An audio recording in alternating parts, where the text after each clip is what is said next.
నందు ప్రియమైన సహోదరి సహోదరులకు యేసుక్రీస్తు నామములో శుభములు. దేవుని యొక్క నూతనమైన కృప మీకు కలుగునుగాక. ఈరోజు దేవుడు మనకిచ్చిన మాట లేవీకాండము 17వ అధ్యాయము 8-9 వచనాలు. మరియు నీవు వారితో ఇట్లనము, ఇశ్రాయేలు కుటుంబంలోనే గాని మీలో నివసించు పరదేశంలోనే గాని ఒకడు దహన బలినైనను వేరొక ఏ బలినైనను యెహోవాకు అర్పింపని ఉద్దేశం గలవాడై ప్రత్యక్షపు గుడారం యొక్క ద్వారమునొద్దకు తీసుకొని రాని యెడల ఆ మనుష్యుడు జనుల్లో నుండి కొట్టివేయబడును. ఈ మాటలు మనము లేవీకాండంలో చూస్తున్నాము.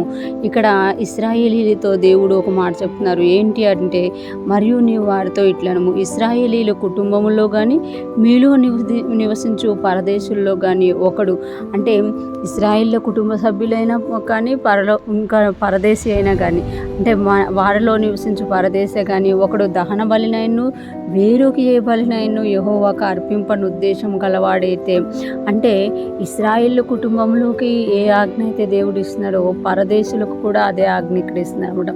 ఇశ్రాయేలు కుటుంబంలోనైనను వాడైనను పరదేశులలో వాడైనను కానీ దహన బలైనను వేరొక ఏ బలైనను అర్పింపని ఉద్దేశం గలవాడైతే, అంటే ఏదైనా బలి అర్పించాలి అనుకుంటే, ఏదైనా కానుక విత్తాలి అనుకుంటే అది ఎక్కడికి తీసుకొని రావాలంటే ఆ ప్రత్యక్ష గుడారం యొక్క ద్వారమునొద్దకు తీసుకొని రాని యెడల ఆ మనుష్యుడు జనుల్లో నుండి కొట్టివేయబడును. ప్రత్యక్షపు గుడారం యొద్దకే, గుడారపు యొక్క ద్వారమునొద్దకు అర్పణం తీసుకురావాలట, ఆ దహన బలిని తీసుకురావాలి, ఆ బలిని తీసుకుని అలాగ తేకుండా వాడు వేరే దగ్గరికి తీసుకొని రాని యెడల, అంటే ప్రత్యక్షపు గుడారం యొద్దకు తీసుకొని రాకుండా ఇంకెక్కడికైనా తీసుకొని వెళ్తే ఆ మనుష్యుడు జనుల్లో నుండి ఏం చేయబడాలంట, కొట్టివేయబడాలంట. ఈరోజు ఫ్రెష్ మన్నా వింటున్న ప్రతి ఒక్కరూ జ్ఞాపకం చేసుకోవాలి.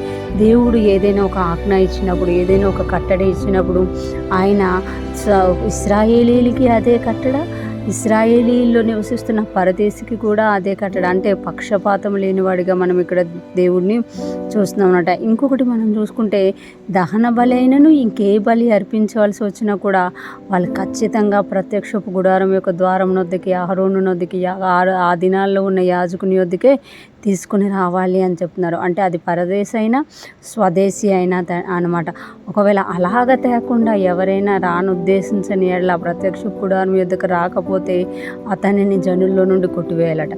అంటే అతను ఇశ్రాయేలీయుడైనా పరదేశీ అయినా. ఈరోజు ఫ్రెష్ మన్నా వింటున్న ప్రతి ఒక్కరూ జ్ఞాపకం చేసుకోవాలి, మన దేవుడికి పక్షపాతం లేదు.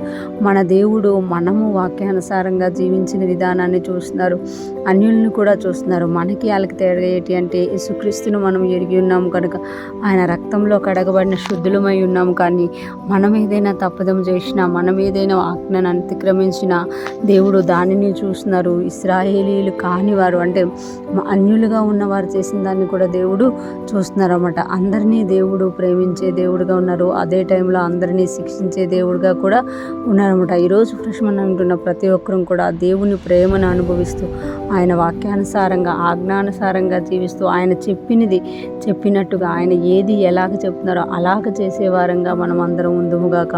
దేవుని కృప మనందరికీ తోడై ఉండి నడిపించునుగాక. ఆమేన్.